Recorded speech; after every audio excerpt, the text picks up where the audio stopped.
जय हिंद। स्वागत है आपका इंडियन न्यूज एनालिसिस के एक नए एपिसोड में। आज के अपने इस वीडियो में हम यूरोप की एक ऐसी फाइटर जेट प्रोक्योरमेंट प्रोसेस के बारे में बात करने वाले हैं जो काफ़ी अजीबोगरीब है। आज तक आपने डिफेंस प्रोक्योरमेंट के बारे में बहुत सारी न्यूज़ पढ़ी होंगी।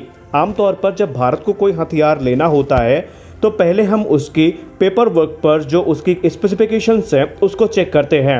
बाद में हमारे मिलिट्री के टॉप ऑफिशियल्स वहां पर जाकर के उस पूरी की पूरी जानकारी को सत्यापित करते हैं। लेकिन क्या आपने कभी सुना है कि एक देश ऐसा भी है जिसे फाइटर एयरक्राफ्ट लेना है और जितने भी कंटेंडर्स हैं वो सब की डॉग फाइट करवाने वाला हो? जी हाँ, आपको जान के आश्चर्य ज़रूर हुआ होगा।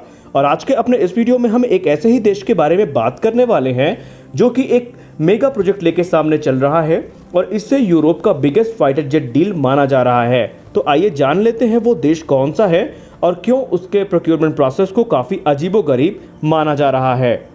दोस्तों, वो देश कोई और नहीं बल्कि फिनलैंड है। फिनलैंड ने हाल ही में ये अनाउंस किया कि वो अपने पुराने F-18 हॉर्नेट्स को रिप्लेस करेगा और उसके लिए उन्होंने एक टेंडर भी लॉन्च किया, जिसके जवाब में 5 कंपनियां सामने आईं, जिनमें प्रमुख दावेदार के तौर पर जो देखी जा रही हैं वो डसाल्ट एविएशन है और लॉकहीड मार्टिन है। और इस साल के अंत तक फिनलैंड इंडिया क्लियर कर देगा कि कौन सा एयरक्राफ्ट उसकी वायुसेना में उस भविष्य की सर्विस देगा।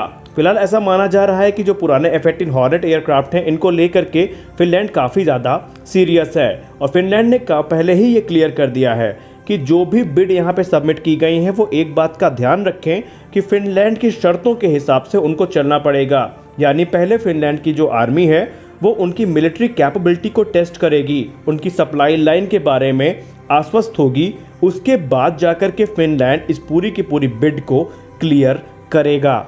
और अगर पिछले साल की ही बात करें तो पिछले साल जितने भी कैंडिडेट थे वो बहुत ज़्यादा स्ट्रिक्ट फील्ड टेस्ट से गुजरे थे और अब माना जा रहा है कि आगे भी चल करके वो एक सिमुलेटेड वॉर गेम का हिस्सा बनेंगे, जहां पर उन्हें अपनी कैपेबिलिटी को साबित करना पड़ेगा। कुल मिलाकर के फिनलैंड ये चाहता है कि एक वर्चुअल या एक फ्रेंडली डॉग फाइट आयोजित की जाए, जहां पर वो जो एयरक्राफ्ट की कैपेबिलिटी है उसकी समीक्षा करेंगे और बाद में डिसाइड करेंगे कि कौन सा एयरक्राफ्ट बेहतर है। यानी अभी तक जिस चीज़ को हम पेपर वर्क में देख करके ये मानते थे कि ये एयरक्राफ्ट बेहतर है, फिनलैंड ऐसे नहीं चल रहा है। फिनलैंड का कहना है कि पहले आप अपनी कैपेबिलिटी साबित करिए, फिर हम डिसाइड करेंगे कि कौन सा एयरक्राफ्ट बेहतर होने वाला है। दोस्तों, यूँ तो फिनलैंड रशिया का पड़ोसी है, लेकिन उसके नेटो के साथ जो रिलेशंस हैं वो काफ़ी अच्छे बने हुए हैं और उसे अमेरिका और स्वीडन का करीबी माना जाता है।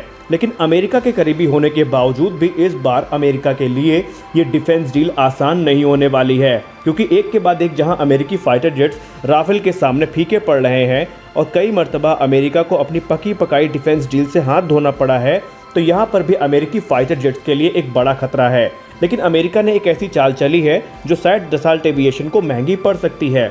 अमेरिका ने कहा कि जैसा कि फिनलैंड अभी पुराने F-18 हॉर्नेट्स को उड़ा रहा है, तो ऐसे में बोइंग उसे 50 नए F-18 ब्लॉक जो 3 हॉर्नेट हैं उनको ऑफर करेगा और 14 की संख्या में F-18G जिनको ग्लोरस के नाम से जानते हैं वो ऑफर करेगा। अब अमेरिका ने कहा है कि अगर फिनलैंड इनको चुनता है तो यहाँ पर बहुत सारे ऐसे 60% कंपोनेंट्स हैं जो फिनलैंड के F-18 हॉर्नेट में इस्तेमाल होते हैं और वो सुपर हॉर्नेट में भी यूज़ किए जा सकते हैं और फिनलैंड को इंफ्रास्ट्रक्चर में पैसा खर्च करने की ज़रूरत नहीं पड़ेगी। वहीं उनके तरफ से ये भी कहा गया कि जो F-18 से हॉर्नेट से सुपर हॉर्नेट में स्विच करना फिनलैंड के लिए काफ़ी ईजी और कॉस्ट इफेक्टिव होने वाला है। बेसिकली अगर सुपर हॉर्नेट की बात की जाए तो ये F-18 हॉर्नेट का एक इनलार्ज वेरिएंट है जिसमें मॉडर्नाइज जो वेपन्स हैं उनका इस्तेमाल किया गया है। जो इसका सेंसर और एवियोनिक सेक्शन है उसमें कुछ अपग्रेड्स किए गए हैं। लेकिन माना जाता है कि अमेरिका इस बार उनको ग्रोलर भी ऑफर कर रहा है जो कि एडवांस जैमर के साथ में आता है और इसमें AGM-88 anti radar missile system का भी इस्तेमाल किया गया है, जो कि पूरे के पूरे डिफेंस डील को अपनी तरफ आकर्षित करने के लिए फिनलैंड के सामने एक मजबूत ऑफर होगा। दोस्तों, यही नहीं, अमेरिका किस कदर इस डिफेंस डील के लिए परेशान है इस बात का अंदाजा आप इसी से लगा सकते हैं कि अमेरिका ने F-18 सुपर हॉर्नेट के अलावा फिनलैंड को F-35 जो लाइटनिंग II एयरक्राफ्ट हैं उनका ऑफर भी दिया है। और अमेरिका की तरफ से ये वक्तव्य जारी किया गया कि जैसा फिनलैंड रशिया का पड़ोसी है तो रशिया को टक्कर देने के लिए फिनलैंड के पास अगर F-35 आता है तो उनकी कैपेबिलिटी बहुत ज़्यादा बढ़ जाएगी। उन्होंने कहा कि अगर फिनलैंड इसको सेलेक्ट करता है तो पहली बात तो यह है कि इसका प्रोडक्शन अगले 20 सालों तक चलेगा और फिनलैंड के सेलेक्ट करने के बाद इसके जो अधिकतर कंपोनेंट्स हैं वो फिनलैंड में ही बनाए जाएंगे। यानी इनडायरेक्टली अमेरिका ने यह कहा कि F-35 की जो मैन्युफैक्चरिंग लाइन है वो फिनलैंड में इस्टेब्लिश की जाएगी। उन्होंने बताया कि F-35 में लॉन्ग रेंज की सरफेस टू एयर मिसाइल और एयर टू एयर मिसाइल का भी इस्तेमाल किया जाता है, जो कि फिनलैंड के लिए काफ़ी फ़ायदे का सौदा होगा। लेकिन अगले कंटेंडर की अगर हम बात करें जो कि फ्रेंच राफेल है, इसने अमेरिका की पूरी गणित बिगाड़ के रखी है। राफेल को डसाल्ट एविएशन द्वारा बनाया जाता है और अभी हाल ही में फ्रेंच एयरफोर्स के अलावा इंडिया, इजिप्ट, कतर, ग्रीस और क्रोएशिया ने एक बड़ी डील साइन की है राफेल की। और राफेल डील ऐसे ही नहीं साइन हुई, पूरी की पूरी डील में राफेल ने अमेरिकी फाइटर जेट्स को पीछे पछाड़ा है और पकी पकाई अमेरिकी डील्स को अपने हवाले कर लिया है। और अमेरिका के लिए यही एक चिंता का विषय है, क्योंकि राफेल एक ओमनी रोल एयरक्राफ्ट के तौर पर जाना जाता है और इसमें मॉडर्न वेपन्स के साथ साथ मॉडर्न एवियोनिक्स और सेंसर्स का भी इस्तेमाल किया जाता है, जो कि कई मायने में अमेरिका के F-18 सुपर हॉर्नेट को टक्कर देते हैं। और आपको वो डॉग फाइट का वीडियो तो याद ही होगा जहां पर राफेल ने अमेरिकी F-22 रैप्टर को भी लॉक किया था। उसके बाद से राफेल के जो इंप्रेशन है वो पूरी दुनिया में काफ़ी अच्छे बने थे। राफेल एक 4.5 जनरेशन का एयरक्राफ्ट है जो कि अपनी एजिलिटी और हाई मनूवरेबिलिटी के लिए जाना जाता है। राफेल के बहुत सारे वेरिएंट हैं, लेकिन रिपोर्ट में जो बताया गया कि फ्रांस ने राफेल का सी वेरिएंट ऑफर किया है फिनलैंड को और माना जाता है कि ये वेरिएंट ये कह के ऑफर किया गया है कि इसे जो फिनलैंड है अपनी ख़राब एयर स्ट्रिप पे भी लैंड करवा सकता है। सबसे खास बात यह है कि इसमें एडवांस कॉम्बैट टेस्टेड जो स्पेक्ट्रा है, यानी self protection equipment countering threats to Rafale aircraft, जो कि एक इलेक्ट्रॉनिक वॉरफेयर सिस्टम है, उसको इंटीग्रेट किया गया है। यही नहीं, इसमें यूरोपियन यूनियन की बहुत सारी जो मिसाइल्स हैं जिनमें मिटियोर और मीका शामिल है उनको भी इस्तेमाल किया जाता है और इसमें एमरॉम मिसाइल को भी इस्तेमाल किया जा सकेगा। तो ऐसे में राफेल एयरक्राफ्ट फिनलैंड के लिए एक ओवरऑल पैकेज हो सकता है।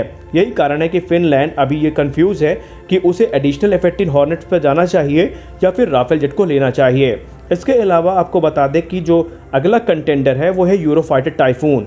अब यूरोफाइटर टाइफून थोड़ा पुराना हो चुका है राफेल की तुलना में और जो कैपेबिलिटी है वो भी लगभग सिमिलर है। हाँ, ये बात दूसरी है कि इसकी एजिलिटी और मनूवरेबिलिटी राफेल की तुलना में थोड़ी ज़्यादा है, इसकी स्पीड भी राफेल की तुलना में थोड़ी ज़्यादा है, लेकिन ये चीज़ फिनलैंड को इम्प्रेस करने के लिए काफ़ी नहीं है। यही कारण है कि राफेल को एक प्रबल दावेदार के तौर पर देखा जाता है। राफेल ने यहाँ तक आज कह दिया था कि अगर इसको सेलेक्ट किया जाता है तो फ्यूचर के जो वेरिएंट्स होंगे, जितने भी ग्राहक हैं राफेल के, उन सबको वो ऑफर किए जाएंगे।